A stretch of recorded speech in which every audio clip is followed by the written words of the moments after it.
Hello and welcome to another edition in this series of interviews where we speak to Carnival officials on upcoming events for Sugar Mass 50. I'm Carla Berge, and in the studios with me today is Allister Williams, and he's going to speak to us about an event that is new in the lineup for Sugar Mass 50. Hello and welcome to this special interview. Thank you so much, Carla, and for giving me the opportunity to update your listeners, your viewers, on this new initiative for Sugar Mass 50. Okay, so this event is called the SMAs. Tell us, what are the SMAs? Okay, the SMAs, in essence, is the Sugar Mass Awards. And this is a new initiative, as I indicated earlier, for Carnival 2021-2022, the 50th anniversary edition. It is a ceremony, an award ceremony that is, honoring excellence and longevity in the growth and development of National Carnival over the last 50 years. Okay. And so we thought, the Carnival Committee thought it fit to hold a special ceremony to honor those individuals, those entities that have made a significant contribution to National Carnival as we celebrate our 50th anniversary. Okay, so right off the bat, there's a hybrid for Sugar Mass this year. Mm-hmm. What format will the Sugar Mass Awards take?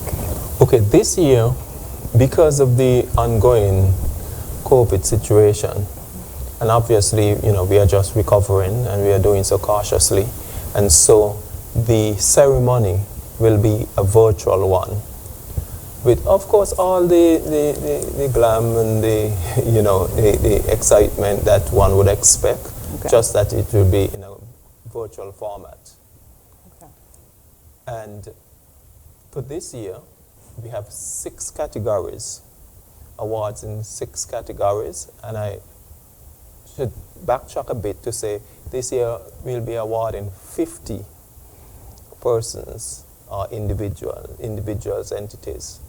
50 to coincide with the 50th anniversary, and we are awarding in 6 categories, and we also have a 7th segment which honors those who have passed on since over the years.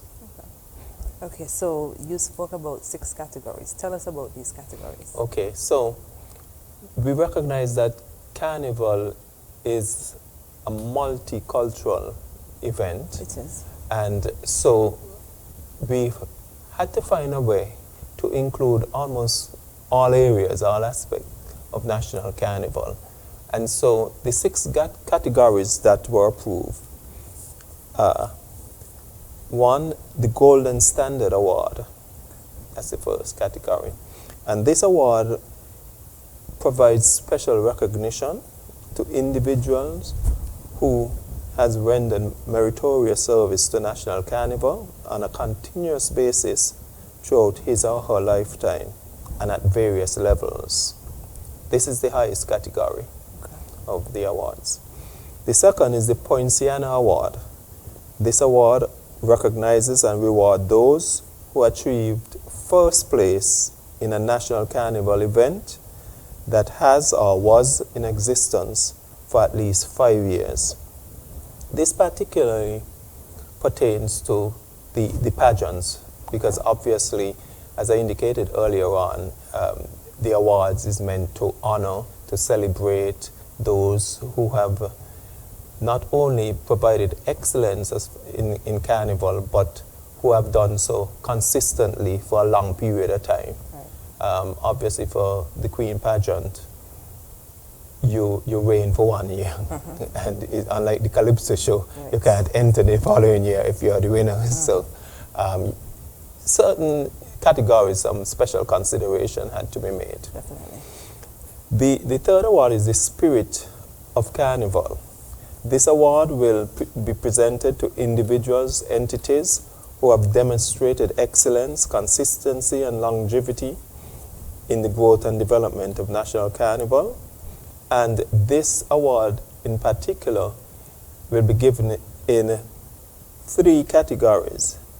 You have music, and on the music we'll be looking at calypso, soca, road march, and the arrangers, the producers, and the writers of whether calypso or soca.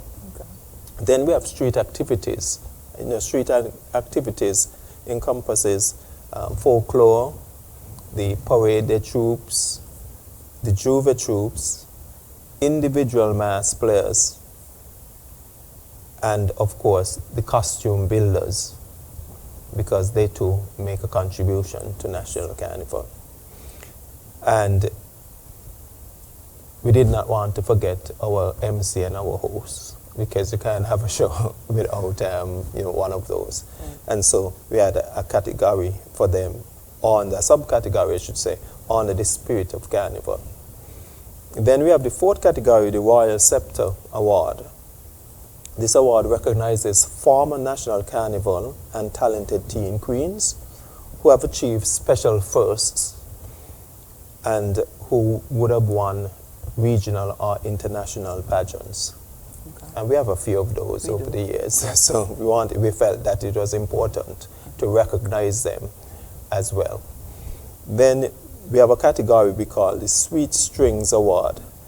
That award recognizes bands for their excellence in music, as well as consistent promotion of and the participation in National Carnival. And when we say bands, we're not just talking about the brass bands, but we are also looking at the steel bands as well. Because even though they're not as popular in the modern carnival, and so they are still around, we still have the competition and so on, because the whole idea is to help to revive that part of our culture. We also have this Steward of National Carnival. This award is given to individuals and entities for consistent and exemplary assistance in the areas of production and promotion of National Carnival. As you know, Carnival for quite a long time have been built on the backs of volunteers. And so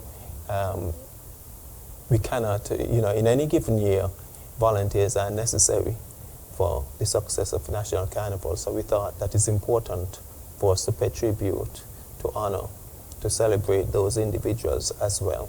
So we try to make it all-inclusive, and so that everyone will be considered.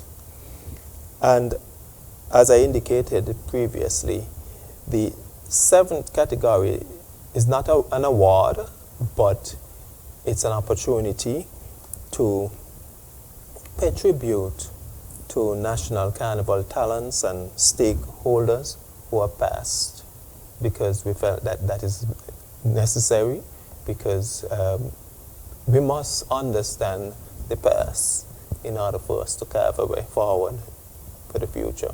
And those persons who have gone on, they have made a significant contribution and have brought us to where we are today as far as National Carnival is concerned. And so we could not leave them out at all. So that will be a special segment where we highlight some of those persons, those entities that have contributed to National Carnival.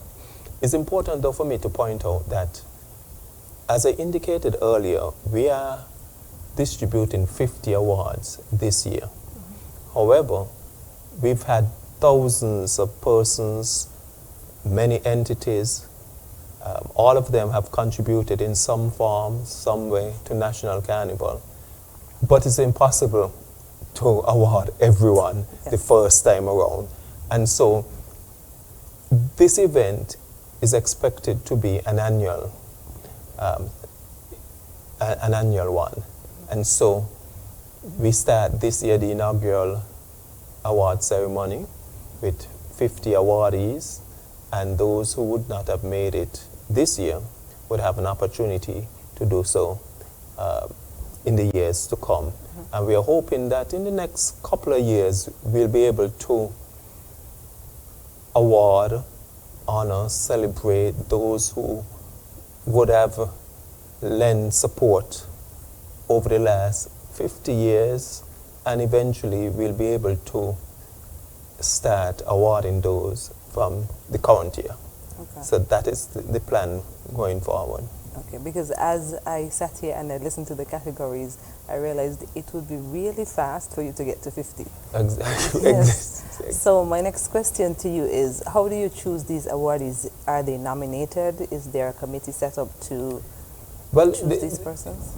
The task of making recommendations, making suggestions to the National Carnival Committee fell on our group, on it saying SKN. On it, SKN is a group comprising of Julie Martin, Clement Ogaro, and myself. And together we have well over 50 years in National Carnival and planning and execution of events. And I must tell you, to arrive at the 50 that was put forward to the National Carnival Committee took quite a lot of time, a lot of research and documentation. We found out a lot of things that we ourselves didn't know.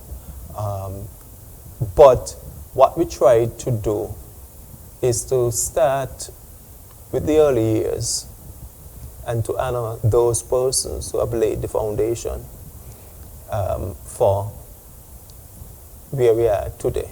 And as you would have noticed from the description in all of the categories, they are very specific.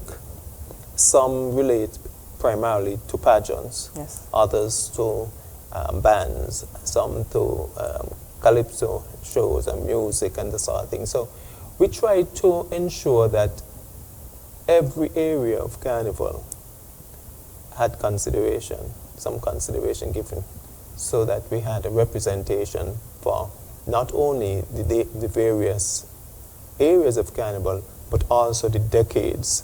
So we looked at decades. So we look at the 70s, the 80s, the 90s, up to 2010, 2020. So that is how we basically broke it down. And as the overall aim of the awards indicated, we look at consistency, longevity, and excellence. So once you met that criteria, then you would have been put on the short list and vowed to the National Carnival Committee for final approval. Okay, so have these approvals been made already? Do these persons know who they are? I think at the moment we are making the rounds to notify and to make these persons aware as to what is being planned and what the format is going to be and that sort of thing. Quite a number of persons may be off island because a few of them may live overseas, and we are looking at ways in which we can get them to participate as well in the ceremony. We live in a virtual age owing to COVID, yes, and so we are hoping that we'll be able to have a great show, an exciting one, and one that has the participation of all of the potential awardees. Okay. So as we wrap up, you mentioned it's a virtual show, but tell us the time and the date of the show. Okay. So the show at present is planned for January 3rd, so immediately after the National Carnival celebrations. That would basically be one of the activities to bring the curtains down on National Carnival Sugar Mass 50. And so it's the 3rd of July. It's a virtual show. We haven't yet finalized the timing, whether it's going to be an 8 o'clock show or 7 o'clock show. But very shortly, we'll be sending out updates and information so that the public would be aware as to the time and so on, so that they too can tune in, can log on, and enjoy the show as well. Okay. All right. I want to thank you so much for coming and speaking with us about the SMAs. Thank you so much. This has been a special interview with Allister Williams, and he has been speaking to us about the Sugar Mass Awards. I'm Carla Berridge. Thank you so much for joining us.